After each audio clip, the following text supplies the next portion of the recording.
रावण के पास पंचकन्याओं में पूजित हमारे मेरठ की पंचकन्याओं में सबसे सुंदर स्त्री मंदोदरी जैसी सती मां उनकी पत्नी है, लेकिन उसके बाद भी जंगल में घूमते हुए एक तपस्वी की वल्कल पहने हुए युवती को अपनी रानी बनाना चाहता है। लेकिन युद्ध के आखिरी दिन जब रावण पड़ा हुआ है, नीचे निश्चेष्ट उसका शव पड़ा हुआ है, तो मंदोदरी ने विलाप करने के बाद पूछा, वो कहां गया जिसने इसे मारा? लोगों ने कहा वहां बैठा समुद्र के किनारे, शाम ढल रही है, सूरज डूबने वाला है, और रघुवंशी राम उदास एक पत्थर पर बैठे हुए कि इतना रक्तपात क्यों हुआ, दुखी है राम लाशों को देखकर। मंदोदरी गई, कमांडो खड़े हुए हैं उनको रोकने के लिए, लेकिन देखा कि माता मंदोदरी आ रही है तो पुलिस वाले हट गए, वानर हट गए, पीछे से पहुंची। चिंताग्रस्त राम ने अचानक एक स्त्री की छाया देखी जो पैर के आसपास आ रही है। राम सचेत होकर उठे और पलटकर कहा कि देवी मैं आपको प्रणाम करता हूं, इस निर्जन रण क्षेत्र में आप कौन हैं? मंदोदरी ने कहा, हे राम, मैं रावण की दुर्भाग्यशाली पत्नी मंदोदरी हूं। राम ने कहा, मां मैं आपसे क्षमा चाहता हूं, आपका पति बड़ा तेजस्वी था, महाज्ञानी था, उच्च कुल में पैदा हुआ था, ब्रह्मा का वंशज था, लेकिन उसने अनीति की थी इसलिए मुझे उसको मारना पड़ा। मैं आपके इस शोक के लिए क्षमा चाहता हूं। मंदोदरी ने कहा, मैं इसलिए नहीं आई कि मैं तुम्हें कोसूं। राम ने पूछा, फिर किस लिए आई मां? मंदोदरी ने कहा, मैं देखने आई थी कि जिसने पूरी दुनिया पराजित कर दी, जिसने तेरे पूर्वज मानधाता तक को स्वर्ग में जाके चुनौती दे दी, जो कुबेर को कालर से पकड़ के नीचे ले आया, उस महापराक्रमी को हराया किसने? ऐसा उसमें क्या है जो मेरे पति में नहीं था? तो राम ने पूछा कि मां आपको पता चला क्या है? बोले हां पता चल गया, आने से पहले ही पता चल गया। राम ने पूछा क्या अंतर है? बोले राम, एक मेरा पति था जो मेरी जैसी सुदर्शना होते हुए भी तेरी पत्नी चाहता था, एक तू है कि पीठ पर से भी परिस्त्री की छाया पड़ी है तो उठकर खड़ा हो गया है, ये उसमें और तुझमें अंतर है।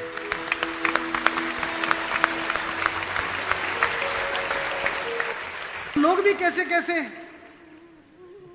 भाई छोड़िए, पत्नी छोड़िए, पिता छोड़िए, माता छोड़िए, शत्रु भी कैसा भाई। इस कहानी का तो विलेन भी कितना खूबसूरत है, कितना कमाल का विलेन है। उत्तम कुल पुलस्त मुनि नाती, पुलस्त का नाती है भगवान शंकर का अनन्य भक्त, दशग्रीव, 10 सिर नहीं है उसके, ये सम्मित है, ये जो रामलीला में लगा देते हैं। 10 दिमागों के बराबर का आईक्यू है, जिसके ऊपर 10 सिरों की कृपा चलती हो, 10 काम एक साथ करता हो, 10 तरह से सोचता हो, उसका नाम दशानन है। 10 सिर वाला है वो, 9 ग्रह उसके चरणों में लेटे हुए हैं, शनि के ऊपर तो पैर रखे बैठा है, फिर भी राम से हार गया। क्यों हार गया? कारण बताता हूं। राम इच्छाओं से मुक्त हैं और रावण इच्छाओं के पाश में बंधा हुआ।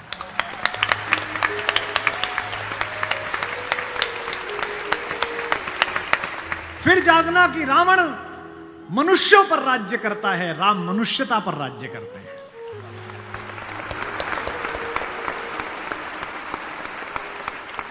आपको पता है कि जब भगवान ने युद्ध शुरू किया तो पूजा की,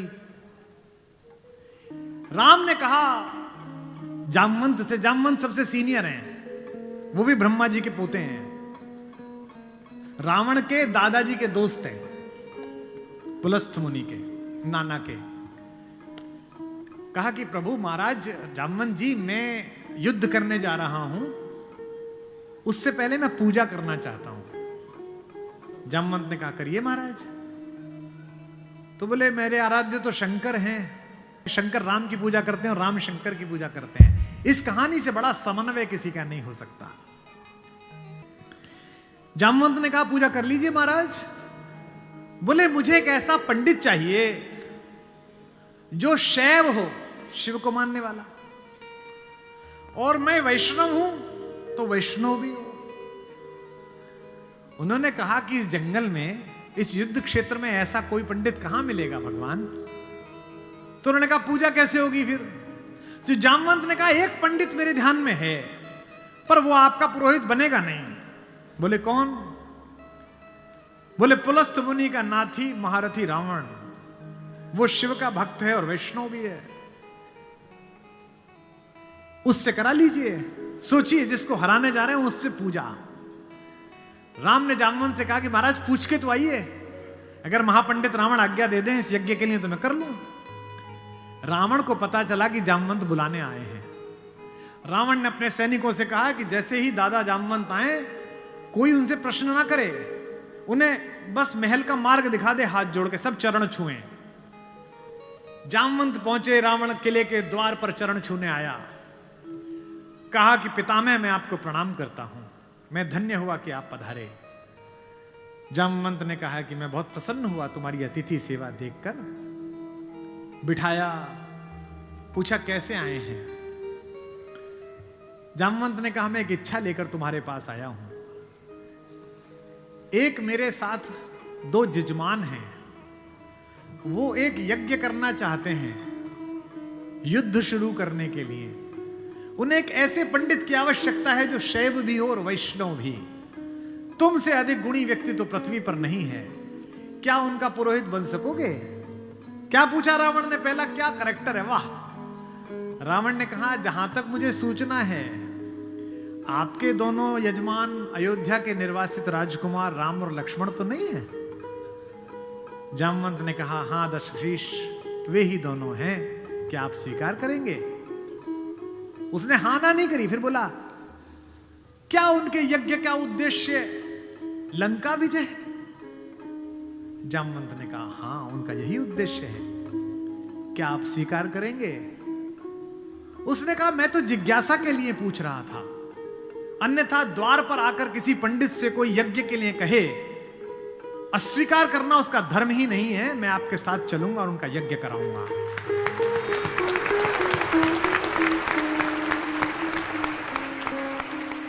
जामवंत ने कहा कि क्या मुहूर्त निकला? उसने नवग्रहों को बुलाया, बोले इधर बैठ, तू इधर बैठ, तू इधर बैठ।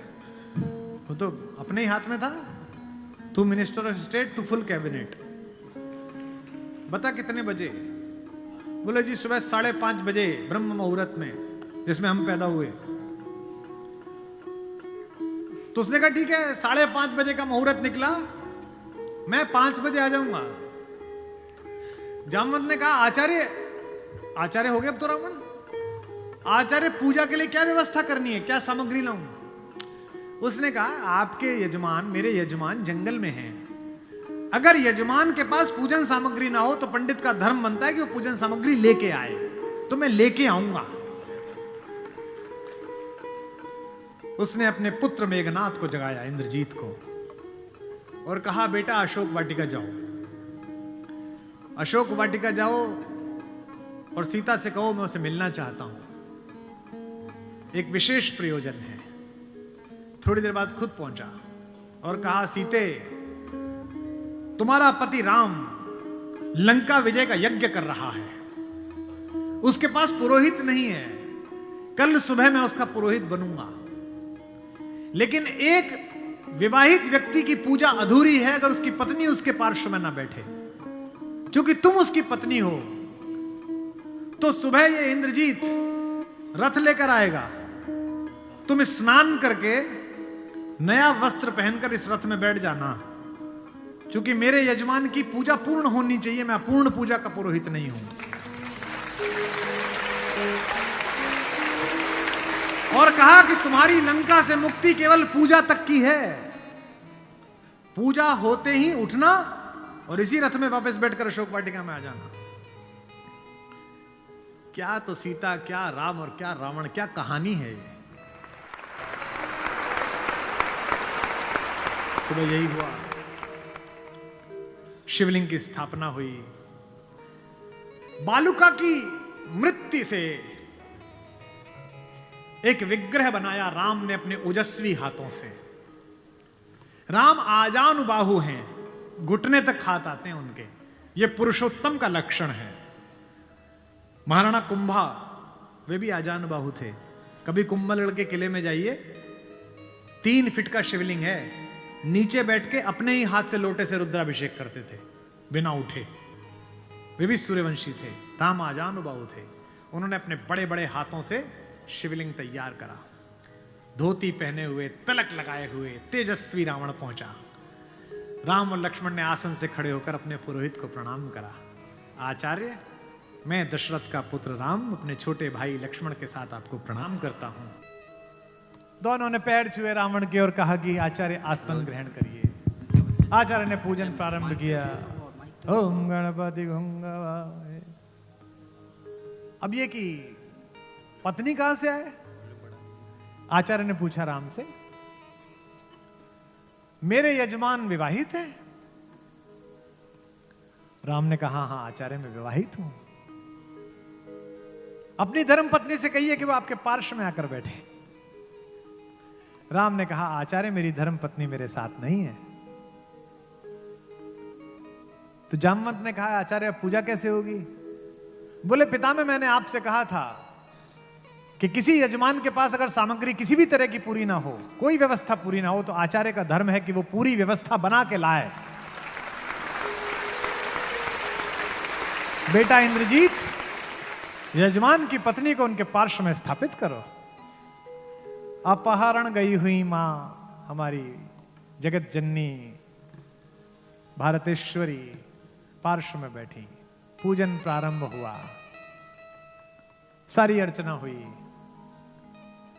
और पूजन के बाद रावण ने कहा कि मैं आप दोनों यजमानों को आशीर्वाद देता हूं कि आप दोनों जिस संकल्प के कारण ये पूजा कर रहे हैं, आज सारे देवता उपस्थित होकर आपके संकल्प को पूर्ण करें। मैं आशीर्वाद देता हूं। हमारे गांव में गीत गाया जाता था, बना पुरोहित रामचंद्र का जय का वर दे आया। जब चलने लगे तो राम ने पूछा, बोले आचार्य दक्षिणा? तो आचार्य हंसा। बोला त्रैलोक्य की संपदा आपके आचार्य के पास है, कुबेर का रथ आपके आचार्य के पास है, ऐसे में मेरा वनवासी मुझे क्या दक्षिणा देगा मेरा यजमान?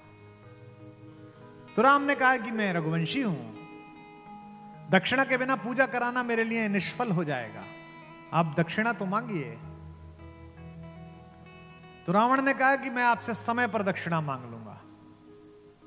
राम ने कहा उस समय में देने योग्य बचा या ना बचा? आचार्य बता तो दीजिए कि दक्षिणा क्या है। आचार्य ने दक्षिणा मांगी, उस पर रावण को भी राम की तरफ से प्रेम भेजा जा सकता है। आचार्य ने कहा मेरी दक्षिणा यही है कि आचार्य का जब अंतिम समय आए तब दोनों यजमान मेरे सामने उपस्थित रहें। एक अंतर समझ लेना राम और रावण में। आप ढूंढना आपके अंदर रावण है कि राम है। राम के पास जो है वो पर्याप्त है और रावण को जो प्राप्त है वो पर्याप्त नहीं है। रावण के पास पंचकन्याओं में पूजित हमारे मेरठ की पंचकन्याओं में सबसे सुंदर स्त्री मंदोदरी जैसी सती मां उनकी पत्नी है, लेकिन उसके बाद भी जंगल में घूमते हुए एक तपस्वी की वलकल पहने हुए युवती को अपनी रानी बनाना चाहता है। लेकिन युद्ध के आखिरी दिन जब रावण पड़ा हुआ है, नीचे निश्चेष्ट उसका शव पड़ा हुआ है, तो मंदोदरी ने विलाप करने के बाद पूछा वो कहां गया जिसने इसे मारा? लोगों ने कहा वहां बैठा। समुद्र के किनारे शाम ढल रही है, सूरज डूबने वाला है और रघुवंशी राम उदास एक पत्थर पर बैठे हुए कि इतना रक्तपात क्यों हुआ, दुखी है राम लाशों को देखकर। मंदोदरी गई, कमांडो खड़े हुए हैं उनको रोकने के लिए, लेकिन देखा कि माता मंदोदरी आ रही है तो पुलिस वाले हट गए, वानर हट गए। पीछे से पहुंची, चिंताग्रस्त राम ने अचानक एक स्त्री की छाया देखी जो पैर के आसपास आ रही है। राम सचेत होकर उठे और पलटकर कहा कि देवी मैं आपको प्रणाम करता हूं, इस निर्जन रण क्षेत्र में आप कौन हैं? मंदोदरी ने कहा हे राम, मैं रावण की दुर्भाग्यशाली पत्नी मंदोदरी हूं।